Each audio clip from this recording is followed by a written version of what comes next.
noite, irmãos. Que a paz de Deus esteja com a igreja.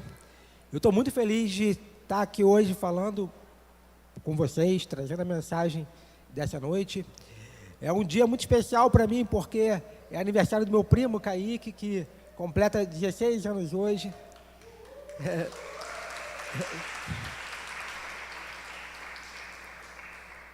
Eu lembro que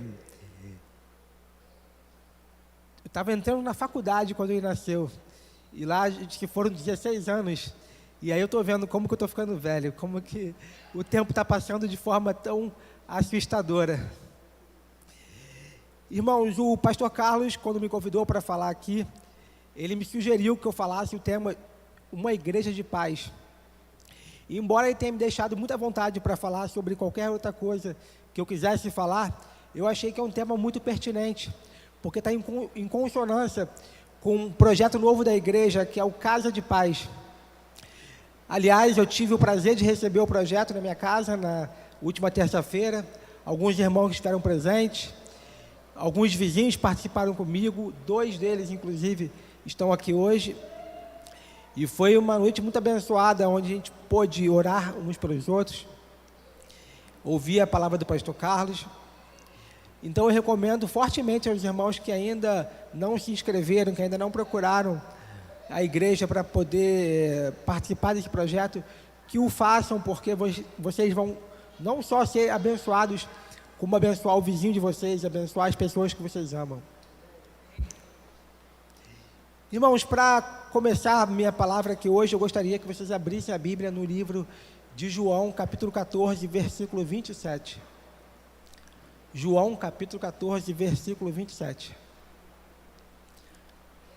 Eu não estou com minha Bíblia aqui nesse momento, mas a minha versão diz o seguinte: deixo-vos a paz, a minha paz vos dou, não vou lá dou como o mundo a dá, não se turbe o vosso coração e nem se atemorize.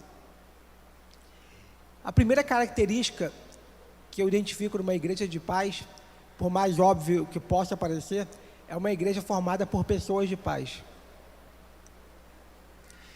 E esse versículo, ele é um versículo que eu gosto muito, porque é uma das poucas promessas que Jesus nos fez de algo que nós experimentaríamos por toda a eternidade, mas que começaria ainda nessa vida, que é a paz dele.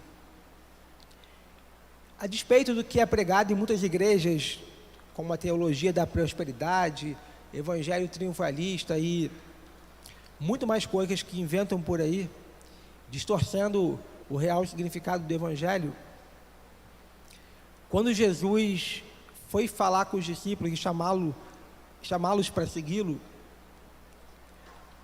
a primeira coisa que ele disse é que ele não tinha nem onde repousar a cabeça. E perguntou: vocês querem me seguir assim mesmo? E aqueles homens, embora naquele momento ainda talvez não tivessem entendido plenamente o que significava seguir Jesus, eles entenderam que o que Jesus tinha para oferecer para eles era muito maior do que eles tinham experimentado até o momento. E a paz de Deus, ela começa a partir do momento em que a gente tem um real encontro com Jesus. Quando a gente deixa de ser uma simples criatura e nos tornamos filhos de Deus. Paulo, ele explica todo esse processo no livro de Romanos, capítulo 5, versículo 1, dizendo que uma vez que nós somos justificados pela fé, nós temos a paz de Deus através de Jesus Cristo. A primeira vez que eu quis fazer parte dessa igreja, quis conhecer essa igreja, eu me lembro que foi por conta da minha tia Neuza. E não foi porque ela me convidou, porque ela sempre me convidava, mas porque eu vi a transformação que Deus fez na vida dela e a paz que ela passou a experimentar no momento em que ela se reconciliou com Cristo. Então, eu passei a frequentar essa igreja, eu vinha nos cultos das quartas-feiras normalmente, e eu lembro que toda vez que o pastor Carlos fazia a oração final, o momento do apelo, eu saía de fininho, sem ninguém perceber. Até que um dia, numa pregação de quarta-feira, o pastor Carlos falava sobre os frutos do Espírito Santo, a alegria, a paz que nós podemos ter uma vez que a gente recebe o Espírito Santo de Deus. E eu não lembro como eu cheguei aqui na frente, mas eu cheguei aqui na frente e experimentei uma paz inefável, algo que eu nunca tinha sentido na minha vida. E isso me seguiu por vários dias da minha semana, mas eu não tive profundidade nem maturidade espiritual para entender e permanecer.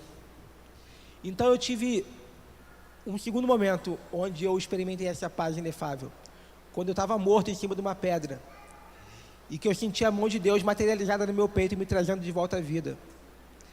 E nesse momento eu não sabia o que ia acontecer, eu não sabia que eu tinha ficado tetraplégico, eu não sabia das coisas que estavam por vir, mas eu sabia de uma coisa, que eu nunca mais queria deixar o Deus que me permitiu ter essa paz tão grandiosa, tão inefável. Mãe, você pode pegar um pouco de água para mim, por favor?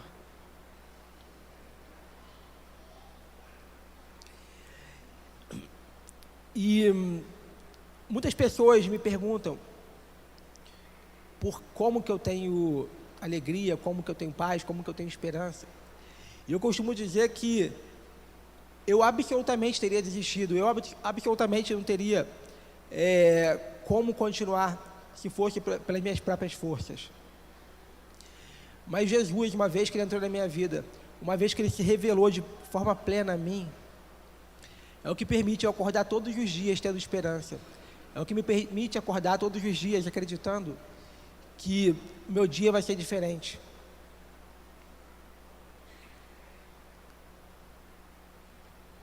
Só um minutinho, vou tomar uma água para continuar.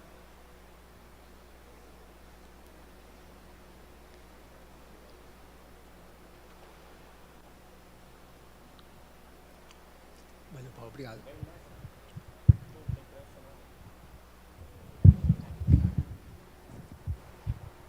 Acabou a bateria ou tá? Ah, tá baixo. Ok, tá ótimo. E como nós podemos compreender essa paz de Cristo? No livro de Filipenses, capítulo 4, versículo 7, Paulo diz que é impossível, porque essa paz ela excede todo o nosso entendimento. E ele completa dizendo que é essa paz que vai guardar os nossos corações e a nossa mente em Cristo Jesus. E é por isso que o mundo não pode perceber e receber essa paz. Porque a paz do mundo ela é uma paz condicional, uma paz circunstancial, uma paz que está atrelada às coisas que nós podemos ter. Enquanto que a paz de Cristo, ela é uma paz robusta, consistente, que independente do que aconteça com a gente, estando numa cadeira de rodas ou não, estando passando por algum problema ou não, ela permanece. Eu lembro que uma vez, um ano depois de eu me batizar nessa igreja, eu recebi uma ligação por volta de 3 horas da manhã e uma mulher, quando eu atendi, uma mulher me dizia: qual o motivo da sua paz? Qual o motivo da sua alegria? E antes que eu pudesse responder, ela explicou: porque eu tenho tudo aquilo que o dinheiro pode comprar. Meu marido, ele é dono da maior rede de óticas do Brasil. Eu tenho uma família estruturada, eu tenho 3 filhos bem-sucedidos. E hoje, antes de entrar no seu blog, eu estava disposto a tirar minha vida. Eu estava, inclusive, escrevendo uma carta para o meu marido, para os meus filhos, me desculpando e explicando meus motivos. E por algum motivo, eu entrei na internet. E quando eu entrei na internet, eu cheguei de alguma forma no seu blog. E eu li a sua história. Eu vi tudo aquilo que aconteceu contigo. E a foto de destaque no seu blog, sorrindo, apesar de estar numa cadeira de rodas, me trouxe paz. Então eu comecei a explicar para ela o motivo da minha paz. Expliquei para ela a minha história com Deus, como Deus me resgatou, tudo aquilo que Ele fez por mim, como Ele me deu uma outra oportunidade, mesmo eu sem merecer. E aquela mulher me retrucou dizendo que ela estava brigada com Deus e que sequer sabia que Ele existia. Então, eu expliquei para ela, eu falei para ela: você me disse que está brigada com Deus e sequer acredita nele. Qual foi a última vez que você fez uma oração sincera a Deus? Ela disse: eu nunca fiz. E eu falei: como você pode culpar a Deus pelo seu fracasso, pela sua tristeza, sem nunca ter dado a oportunidade dele se revelar a você? Então ela refletiu, disse que ia pensar sobre o que eu falei.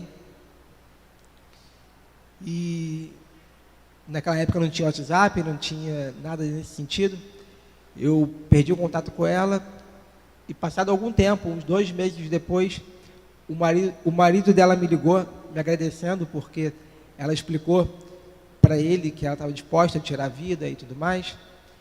E logo em seguida ela, sorrindo no telefone, me falou: eu fiz o que você me falou. Eu falei com Deus e da forma sincera que você me propôs. E Ele deu um novo propósito para a minha vida. Essa mulher se tornou voluntária no Instituto de Câncer. Ela, o marido, os filhos. E eu fiquei feliz por testificar mais uma vez aquilo que a Bíblia diz, que aquele que se chega a Ele, de maneira nenhuma Ele lança fora. E todo aquele que invocar o nome do Senhor será salvo. A partir daí eu tive a experiência de falar com muitas pessoas que chegaram a mim através do meu blog, através do meu site, que depois evoluiu para um site. E eu fiquei abismado com a quantidade de pessoas no Brasil, fora do Brasil, que não têm paz. A quantidade de pessoas que precisam ouvir sobre o único Deus capaz de nos dar a verdadeira paz. Infelizmente, durante esse processo, muitas pessoas sucumbiram à tristeza, e por mais que eu quisesse falar e interferir, algumas vezes não foi possível. Eu conheci um cara que foi a primeira vez que eu me senti muito frustrado, e ele tinha alguns problemas sérios na vida dele, obviamente, e todo dia ele pegava um revólver, colocava uma bala, girava a roleta e atirava. Durante 2 anos não aconteceu nada, até o dia que, infelizmente, aconteceu o pior. E eu fiquei questionando a Deus por algum momento: meu Deus, mas eu fiz tudo certo. Eu falei do Senhor para ele. Eu falei que o Senhor era a esperança, que o Senhor podia mudar a vida dele. E aí eu entendi pela primeira vez que, por mais que a gente fale, por mais que a gente se esforce, por mais que a gente deseje, queira o bem para uma pessoa, é necessário que essa pessoa tome uma atitude de querer receber, de querer entender aquilo que a gente está falando. E durante esses anos todos eu tive a oportunidade de falar com muitas pessoas. Eu já fui em presídios, eu já fui em centro espírita, eu já fui em hospitais, eu já pude falar com pessoas à beira da morte, pessoas com os mais diversos tipos de problemas. E todas elas, absolutamente todas, que um dia se permitiram ouvir a voz de Deus e fazer uma oração sincera a Deus, nenhuma delas permaneceram iguais. Todas elas tiveram as suas vidas transformadas. Uma segunda característica que eu identifico numa igreja de paz é uma igreja unida. Salmos capítulo 133, versículo 1, diz: ó, quão bom é e quão suave que os irmãos convivam em união. Provérbios capítulo 18, versículo 19, se eu não me engano, fala que quando o irmão ajuda outro irmão, é como cidade fortificada.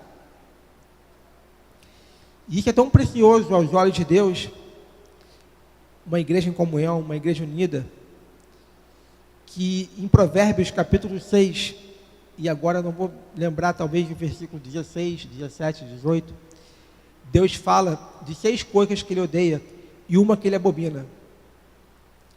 E a coisa que ele mais abomina é o irmão que semeia contenda na igreja. Porque uma igreja unida é uma igreja que resiste ao mal. Uma igreja unida é uma igreja que promove a paz, a esperança. É uma igreja que é sal em meio a um mundo sepultado no maligno. Uma igreja unida é uma igreja que é luz em meio à escuridão. A gente pode... Eu gosto muito de estudar a história de forma geral. E gosto muito também de estudar a história da igreja. E a gente vê 2 momentos paradoxais na história da igreja. O momento em que a igreja... E toda vez que a igreja se distanciava de Deus, que ela não ouvia a voz de Deus, não era guiada pelo Espírito Santo de Deus e não tinha a paz de Cristo, foram os momentos em que a igreja se envolveu em assassinatos, em perseguições, em heresias e diversas atrocidades amplamente divulgadas nos livros de história. Mas toda vez que a igreja de Cristo,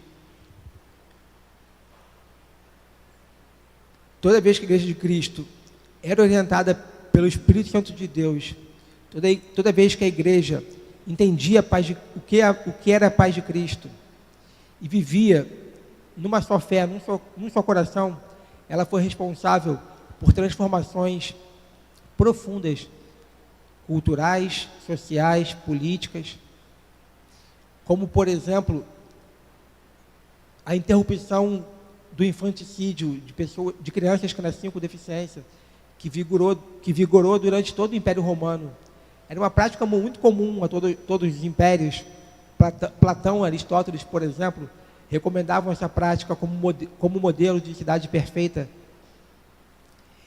E a igreja, mesmo enfrentando algo que perdurava durante toda a história, conseguiu convencer as pessoas que, mesmo as crianças que nasciam com alguma deficiência, também eram criaturas de Deus, que tinham alma, que mereciam respeito, que mereciam um tratamento digno.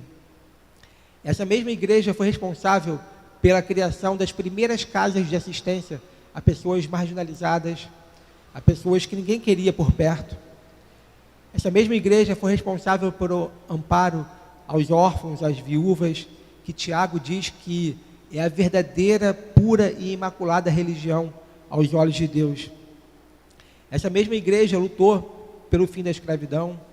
Essa mesma igreja se envolveu em diversos movimentos, sempre em favor dos mais fracos, dos mais desfavorecidos, sem distinção, sempre pregando e anunciando que o amor de Cristo é acessível a todas as pessoas.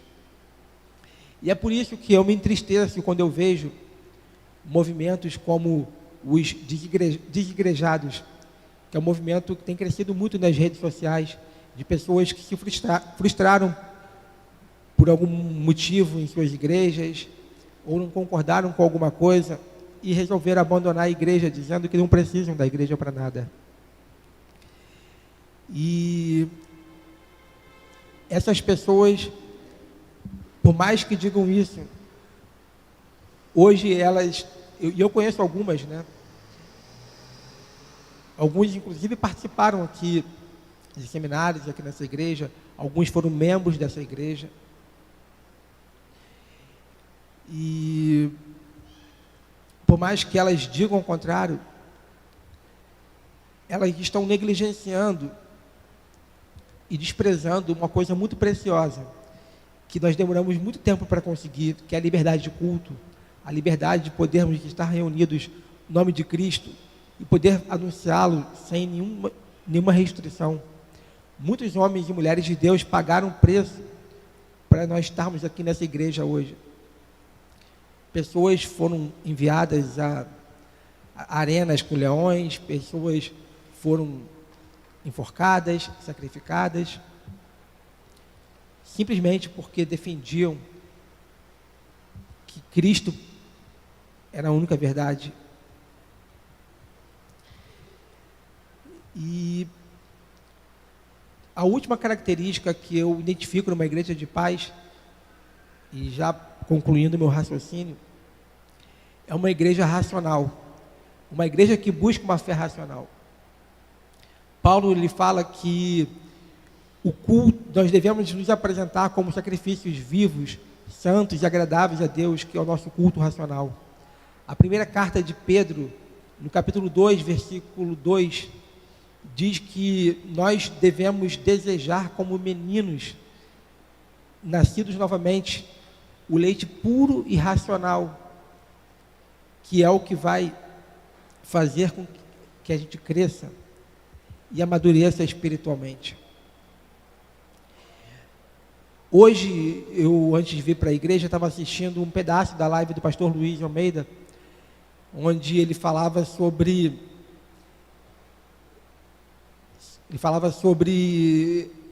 a inversão de valores nos cultos modernos, o quanto que os cultos estão se transformando mais em algo para atender às necessidades de pessoas que buscam os seus egos serem satisfeitos, do que o culto de adoração a Deus.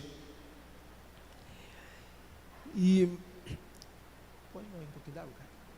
Mais um pouquinho d'água, por favor. Desculpa aqui, muito calor.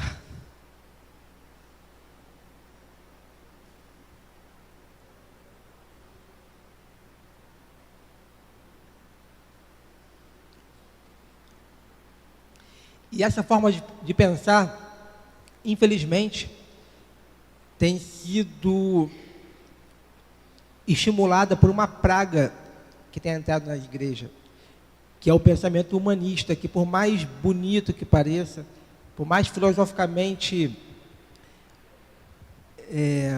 envolvente que pareça, ele é absolutamente anticristão. Porque o humanismo, ele prega que o homem é o centro de todas as coisas. E nós acreditamos que Cristo é o centro da igreja. Amém. O humanismo, ele diz que nós devemos ouvir a voz do nosso coração. A Bíblia diz que o nosso coração é terrivelmente corrupto e enganoso. O humanismo,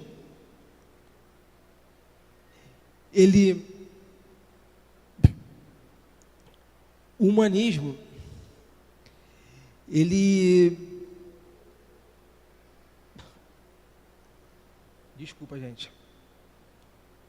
Mais um pouco já? Acho que um pouquinho.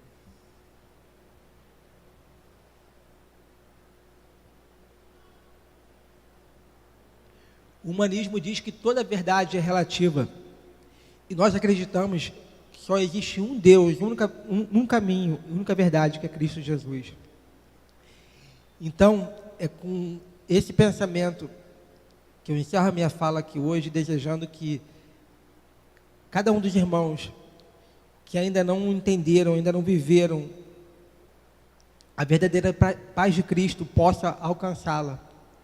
E todos aqueles que um dia receberam a paz de Cristo, mas por algum momento estão atribulados ou ou se perderam nesse caminho, nesse processo, que possam encontrá-la novamente. Muito obrigado. Que Deus abençoe a todos. Aleluia. Vamos ver se eles aprenderam. Qual é o primeiro ponto? Uma igreja de paz. Qual é o primeiro ponto? É o quê? Tem pessoas de paz. Jesus lá no Sermão do Monte falou isso, né? Bem-aventurados os pacificadores.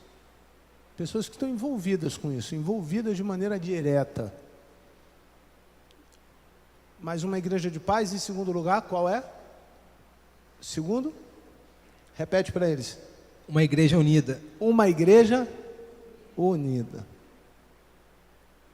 Uma igreja unida não quer dizer que ela pense igual, mas ela anda na mesma direção. É verdade. Nós não temos como pensar igual, mas podemos andar numa mesma direção. E por último, uma igreja de paz é uma igreja que não é, ele falou, um princípio humanista, aonde o culto é feito para o homem, mas o culto é feito para quem? Para Deus. É uma igreja racional, ela pensa. Que Deus nessa noite, de uma maneira extraordinária, eu quero agradecer o Luciano por se colocar à disposição de trazer o seu testemunho de vida, de conversar com a igreja e ensinar a igreja aquilo que Deus tem lhe ensinado. Nós temos aqui vários visitantes trazidos da experiência lá da Casa de Paz. Como está lá o processo? Já teve o segundo encontro? Ainda não. Ainda não. Vamos marcar. Vai ser marcado. Já existem outros irmãos passando pela mesma experiência, de uma igreja que vai além da rua Catumbi, número 89. Vai lá na sua casa. Esta é a Igreja Batista Central do Rio de Janeiro que desejamos para o ano de 2025. Queria que você fechasse os seus olhos e te dar a oportunidade para tomar uma decisão. Você gostaria de receber a paz do Senhor Jesus no seu coração? Levante a sua mão. Fala assim, pastor, que Deus abençoe, que Deus abençoe, que Deus abençoe, que Deus abençoe. Alguém mais? Bondoso Deus, obrigado porque essas vidas, ouvindo a Tua palavra, entenderam que não há nenhum outro lugar para receber a paz que o coração tanto anseia, a não ser em Cristo Jesus. Abençoe, Senhor Deus, esses irmãos, de maneira que aqueles que não tiveram ainda a coragem de tomar a decisão, de buscar a paz no Senhor, que esta noite eles saiam daqui com a paz do Senhor. Amém. Que este Deus que nos preserva o entendimento e o coração, nos faça, Senhor Deus, alvo da Tua graça, do Teu amor, e que venhamos, Senhor Deus, a desfrutar desta paz durante toda essa semana, e que o Espírito Santo Consolador, aquele que nos dá o conforto, aquele que nos dá, Senhor Deus, a alegria quando nós temos vontade e muitos motivos para chorar. Senhor, encha o nosso coração desta alegria. Em nome de Jesus. Em nome de Jesus. Que a graça, a paz, o amor de Deus, o Pai, a comunhão e a consolação do Teu Santo Espírito se façam presente neste lugar hoje e para todos sempre. Amém. Que Deus abençoe.